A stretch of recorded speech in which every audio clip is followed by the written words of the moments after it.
Programang ito ay rated SPG, striktong patnubay at gabay ng magulang ang kailangan.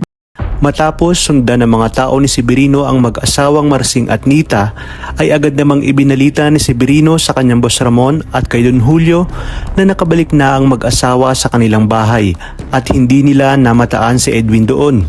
Ipinag-utos ni Ramon na ipagpatuloy ang pagbabantay sa mag-asawa at manganap ng impormasyon tungkol kay Mokang. Kaya naman agad na tinanong ni Olga si Ramon kung bakit hanggang ngayon ay pinababantayan pa rin ni Ramon ang mag-asawa. Mas mabuti umunong ituon na lang nito ang kanyang atensyong kay David upang mas lalong maging matagumpay ang pagpapa-expand ng kanilang mga negosyo.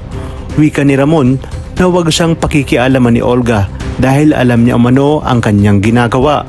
Kung kaya't dito, nataranta si David dahil baka biglang magtanong ang mag-asawa lalo pat alam ng mga ito na si Tanggol lang ang laging kasama ni Mokang. Dagdag pa ni David na magkapit-bahay lang sila ni Lamang Marsing at baka magtanong-tanong ang mga tao ni Severino, tiyak umanong mabubuko ang kanyang pagpapanggap at siguradong totodasin siya ni Ramon pag nagkataon. Kung kaya't inutos ni Olga na kinakailangan bumalik ni David ng Quiapo upang manganap ng impormasyon at pigilan ang mag-asawa na may masabi sa mga tao ni Ramon. Sa kabilang banda, bumalik na nga sina Edwin kasama sina Kidlat at Teban sa kanilang hideout at nauna nang nakarating ang iba nilang kasamahan. Ngunit napag-alaman nila na nalagasan sila ng dalawa. Kaya naman sinabi ni Kidlat na kinakailangan nilang maipagiganti ang pagkamatay ng mga ito. Pagbabayarin umano nila sina Jacobe at Samonte dahil umano sa mga ito kaya sila natimbog. Sinabi naman ni Edwin na kailangan magpalamig muna sila lalo pat mga pugante na sila. At pag humupa na ang sitwasyon, isa kanya hahanapin itong si Mokang.